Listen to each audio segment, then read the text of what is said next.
तो आज की वीडियो में हम बात करने वाले हैं ह्यूमन बॉडी में डाइजेशन कैसे होता है, डाइजेस्टिव सिस्टम में कौन कौन से ग्लैंड, ऑर्गन या टिश्यू होते हैं, डाइजेस्टिव सिस्टम की प्रोसेस क्या होती है। ऐसे मल्टीपल क्वेश्चन के जवाब आपको इस वीडियो में मिलने वाले हैं, तो वीडियो को लास्ट तक देखिएगा। चलिए वीडियो शुरू कर लेते हैं। तो सबसे पहले डाइजेशन क्या होता है, तो डाइजेशन का मतलब होता है कॉम्प्लेक्स फूड को सिंपल फूड में कन्वर्ट करना ताकि उससे एनर्जी ऑब्टेन कर सके। जैसे एक मशीन तभी चलती है जब उसे एनर्जी दी जाती है, ऐसे ही शरीर को भी एनर्जी चाहिए होती है वर्क करने के लिए। अब डाइजेशन की प्रोसेस को समझने से पहले एक टर्म है जो बार बार यूज होती है, उसको पहले समझ लेते हैं। तो एंजाइम क्या होता है, तो एंजाइम एक बायो कैटलिस्ट होता है, मतलब ऐसा सब्सटेंस जो रेट ऑफ रिएक्शन को बढ़ा देता है, मतलब रेट ऑफ रिएक्शन को तेज कर देता है, जिससे रिएक्शन होने में कम टाइम लगता है। तो अब शुरू करते हैं डाइजेशन की प्रोसेस को। तो डाइजेशन दो टाइप का होता है, मैकेनिकल डाइजेशन और दूसरा है केमिकल डाइजेशन। मैकेनिकल डाइजेशन मतलब जैसे फूड को चबाना, फूड को मैकेनिकली ब्रेक डाउन करना छोटे छोटे पार्ट में, ये होता है मैकेनिकल डाइजेशन। और केमिकल डाइजेशन मतलब फूड को केमिकली डाइजेस्ट करना, जैसे एंजाइम वगैरह की हेल्प से। तो बेसिकली अपन को फूड को छोटे छोटे पार्ट में कन्वर्ट करना है ताकि अपनी बॉडी उसे एब्जॉर्ब करके एनर्जी बना सके। तो सबसे पहले फूड को खाते हैं, इस फूड को खाने की प्रोसेस को बोलते हैं ईजेशन। फूड को खाने के बाद दांतों से फूड को चबाते हैं, जिससे उसका सरफेस एरिया बढ़ जाता है ताकि उस पर एंजाइम अच्छे से एक्ट कर पाए। दांतों का बेसिकली यही फंक्शन होता है कि फूड को चबाना। टीथ के भी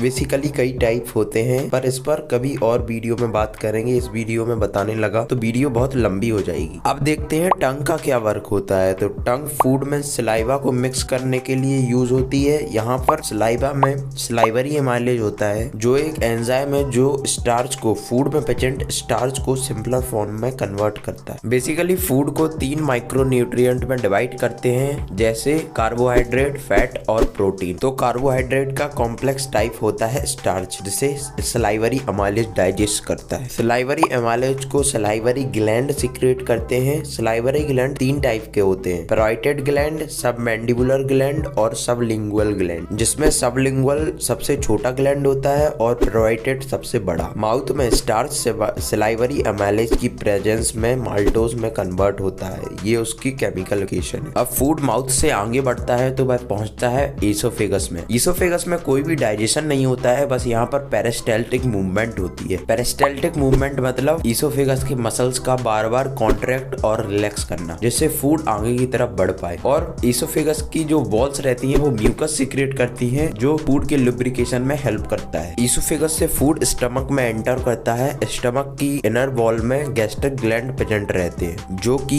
पेप्सिनोजन, हाइड्रोक्लोरिक एसिड और म्यूकस सीक्रेट करते हैं। पेप्सिनोजन जो कि अभी इनएक्टिव फॉर्म में है, तो ये हाइड्रोक्लोरिक एसिड की प्रेजेंस में एक्टिव फॉर्म में कन्वर्ट हो जाता है। म्यूकस यहाँ पर हेल्प करता है अपनी स्टोमक की वॉल को प्रोटेक्ट करने के लिए, क्योंकि हाइड्रोक्लोरिक एसिड बहुत ही करोसिव नेचर का होता है, इसलिए वो अपनी इनर वॉल को बचाता है म्यूकस जलने वगैरह से। हाइड्रोक्लोरिक एसिड के भी 2 वर्क होते हैं। सबसे पहला तो ये पेप्सिनोजन को कन्वर्ट करता है पेप्सिन में, जो कि एक्टिव फॉर्म है, और दूसरा फूड में प्रेजेंट बैक्टीरियाज को किल करता है। और आपने एसिडिटी वर्ड सुना होगा, आपने इनो के प्रचार में भी एसिडिटी वर्ड सुना होगा। तो ये बेसिकली जब HCl बहुत ज्यादा मात्रा में सिक्रीट होने लगता है, तो उसी कंडीशन को अपन लोग एसिडिटी बोल देते हैं। अब बात करते हैं कि पेप्सिन जो एंजाइम अपन का बना था, उसका क्या वर्क होता है। तो पेप्सिन एंजाइम है जो वो प्रोटीन को डाइजेस्ट करता है in the form of peptides, मतलब प्रोटीन को कन्वर्ट करता है पेप्टाइड्स और पेप्टोन्स की फॉर्म में। स्टमक में ओनली प्रोटीन का डाइजेशन होता है। अब स्टमक के बाद फूड जाता है स्मॉल इंटेस्टाइन में, पर उससे पहले बात कर लेते हैं पेनक्रियाज और लीवर के बारे में कि ये कौन कौन से एंजाइम सीक्रेट करते हैं। तो अब बात करते हैं लीवर के बारे में, जो बॉडी का लार्जेस्ट ग्लैंड है। ये बाइल सॉल्ट और बाइल पिगमेंट को प्रोड्यूस करता है। बाइल सॉल्ट जो कि फैट के डाइजेशन में हेल्प करता है। बाइल सॉल्ट और बाइल पिगमेंट को दोनों को मिलाकर बोलते हैं बाइल जूसेस, जो कि गॉल ब्लैडर में स्टोर होता है। गॉल ब्लैडर लीवर का ही पार्ट होता है। तो अब देखते हैं कि लीवर के फंक्शन क्या क्या होते हैं। तो पहला फंक्शन तो लीवर का यही है कि वो बाइल जूस को सिक्रीट करता है, और दूसरा ये यूरिया का प्रोडक्शन करता है। यूरिया एक बेस सब्सटेंस है, उसका ये प्रोडक्शन करता है। और तीसरा है इसका डिटॉक्सिफिकेशन। डिटॉक्सिफिकेशन मतलब हार्मफुल केमिकल सब्सटेंस होते हैं, उन्हें हार्मलेस केमिकल सब्सटेंस में कन्वर्ट करता है। तो अब बात करते हैं पेनक्रियाज के बारे में। पेनक्रियाज एक एल्कलाइन जूस सिक्रीट करता है, जिसे बोलते हैं पैनक्रिएटिक जूस। पैनक्रिएटिक जूस में 3 एंजाइम होते हैं। फर्स्ट पैनक्रिएटिक एमाइलेज जो स्टार्च को माल्टोज में कन्वर्ट करता है, दूसरा ट्राइप्सिन जो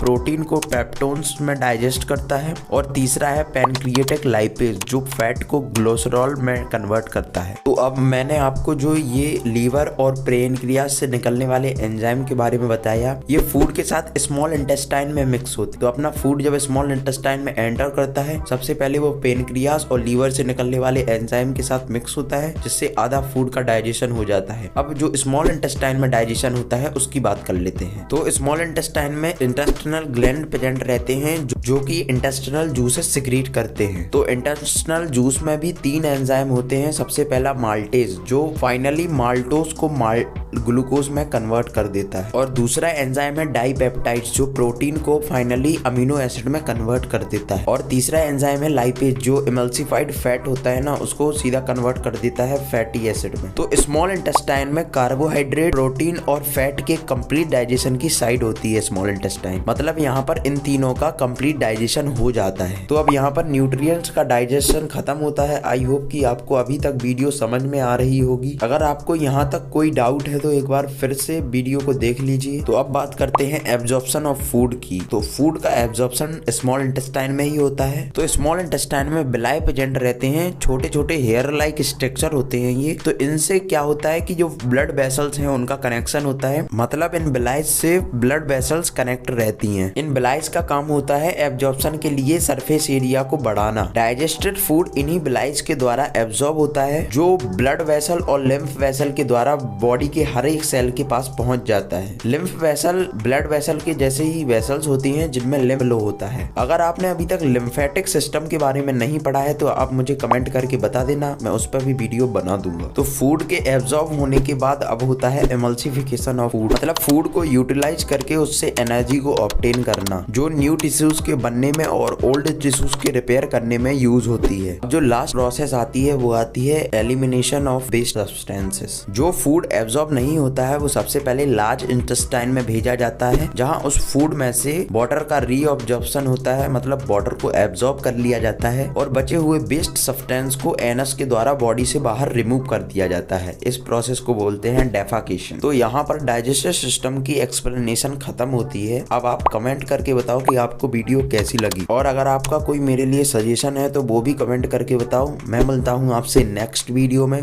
तब तक के लिए पढ़ते रहो और मचाते रहो।